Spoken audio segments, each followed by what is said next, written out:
Hi, I'm the Moss Man, and today we'll be learning how to grow your own moss at home. So, stay along, enjoy the ride. For part 1, we'll be finding a suitable container. For part 2, we'll be finding moss. And for part 3, we'll be situating the moss in the container. Enjoy! Yeah, we're on our way to go pick up some containers, so yeah, we'll see about that. It's a beautiful looking day. Alright, so the first place we're going is Shoppers Drug Mart. Let's see if they've got any of what I want.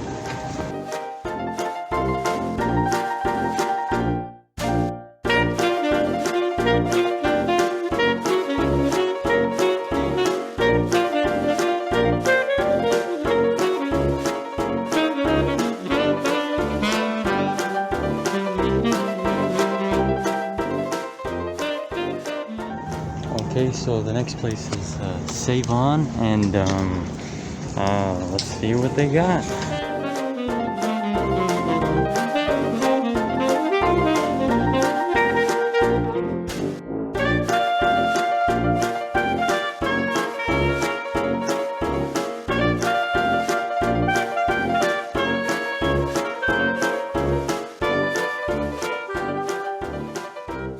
That was Save On. I did not end up finding anything. Yeah, there were some decent like containers, but no Tupperware. Keep looking. There's got to be somewhere around here. All right, so this is store number 3. Yeah. Again, you know what we're checking for.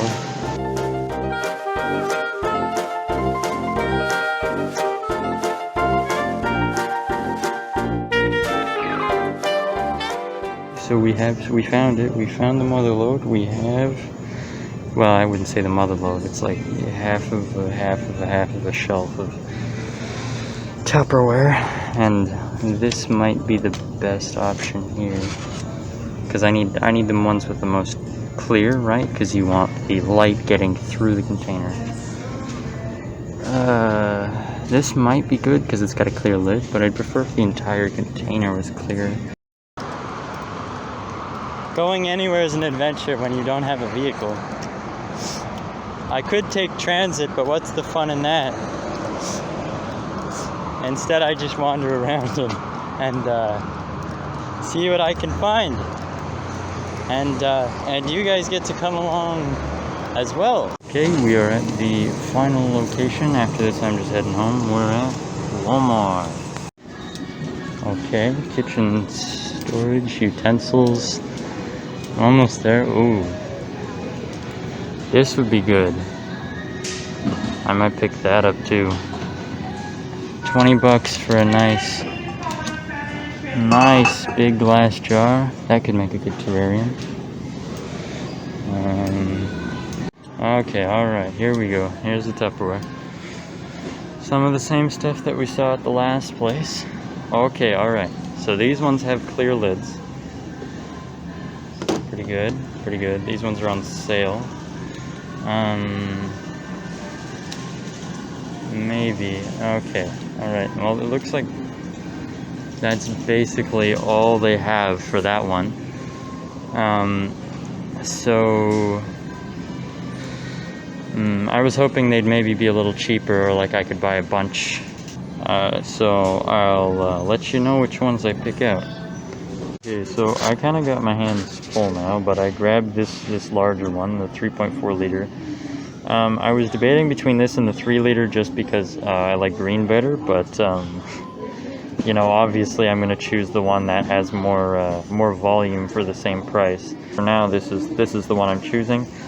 I'm also getting this mesh stuff, this counter grip or whatever it's called, Easy Liner Select Grip, not sponsored.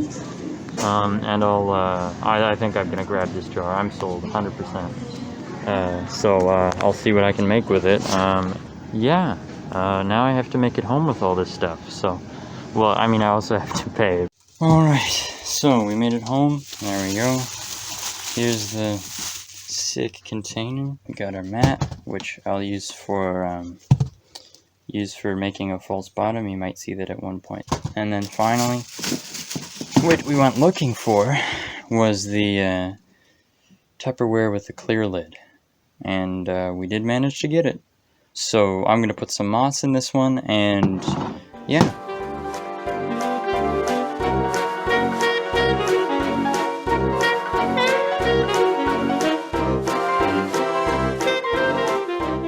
Alright, so I've walked all the way out here. You're going to hear a lot of road noise, but I've gone out here, same day, and look at all this wonderful moss just sitting there, waiting to be used. Looks a lot greener on camera than it does in real life. This stuff's real good. This looks like it looks like thread moss, I believe. Yeah, look at that. It's thread moss and a little bit of star moss up here, perhaps. It's kind of hard to tell, but yeah, this looks like really good stuff. And as the summer comes to an end, and we start to go into fall and winter, especially in fall now, the moss is going to be in a better condition than it was in the summer, especially here on the sidewalk where it just gets direct sunlight all day. So all you need really to collect moss for yourself is a paint scraper. This is a little tiny one. And this is especially helpful if you have moss in between the cracks, like this. There's no moss there right now. But if you have moss in here somewhere, it's really easy to just stick it in and pull it up and out. This container, hello. I use a spray bottle. It doesn't really matter. I'm close enough to home right now that I don't need to spray it. Now, having a paint scraper is an excellent tool because look at this. It just slides right behind all of that. Just pulls it right off. It's nice because moss doesn't tend to have a very intense root system. So I'm gonna just get a bunch of this debris off, but realistically it like chop, and then it's chopped in the back, and oh, look at that, it comes right off.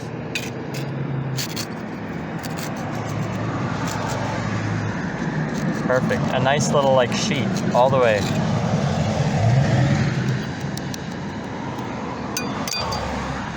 And then I can just take this, throw it in, right in the container like that. Take these chunks, throw them in, and it's easy peasy, so simple.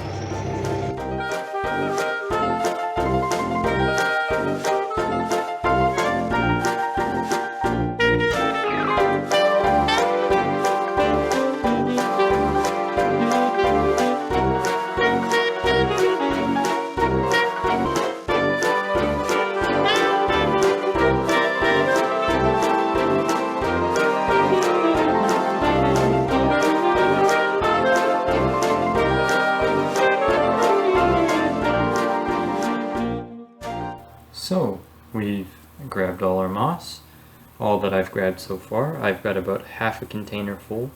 What I'm going to do now is take some moss that I have been growing in a tray. So, I've got a tray of sphagnum moss here.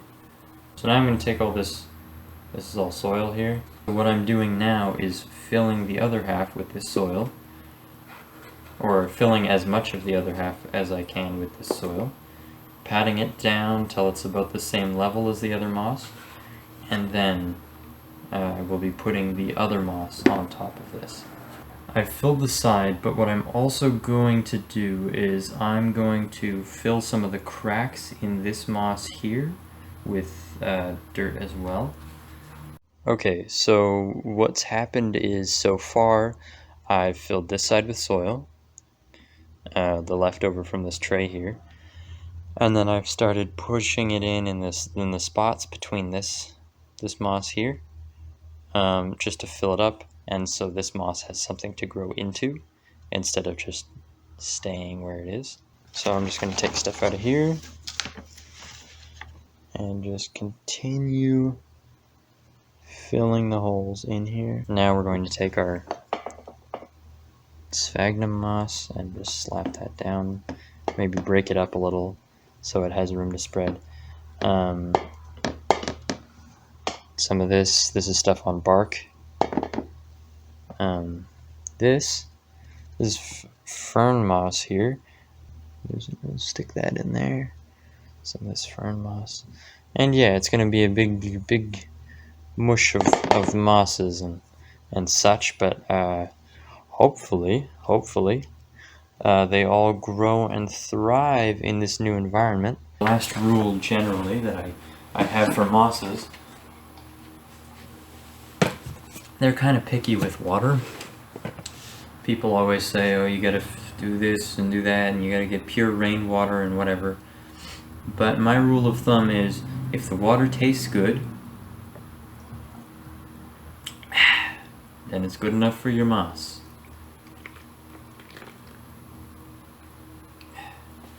And of course, that's the same kind of water I have in here. Just like if you have like a Brita filter or something, or just like the drinking water that you usually drink, the stuff that comes out of your fridge or wherever. That is good enough. Now, if you do have access to lots of fresh rainwater and that sort of thing, then by all means use that. It's better, of course, because that's what the moss is used to. But if you don't have like a fresh rainwater reservoir, then just drinking water is good enough, as long as it doesn't have too much chlorine in it. So I've got everything done in here. The soil's kind of covering up all the moss we just grabbed, but that's a-okay.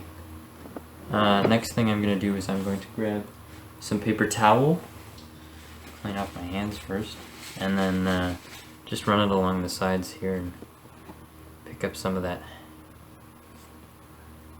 soil that's coming up there.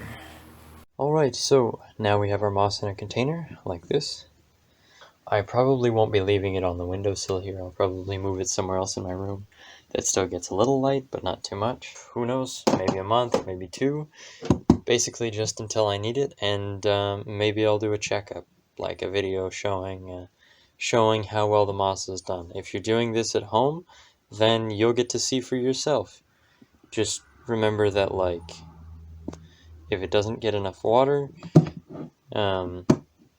or the moisture is too low, it's not going to be very happy. So yeah, so that's what it looks like. Kind of looks like mud soup with a little bit of greenery in it, but yeah, it'll be better. It will get much better. Okay, so that's it for this video. Thank you for watching. Don't forget to subscribe, turn notifications on. I've never done this before. This feels weird.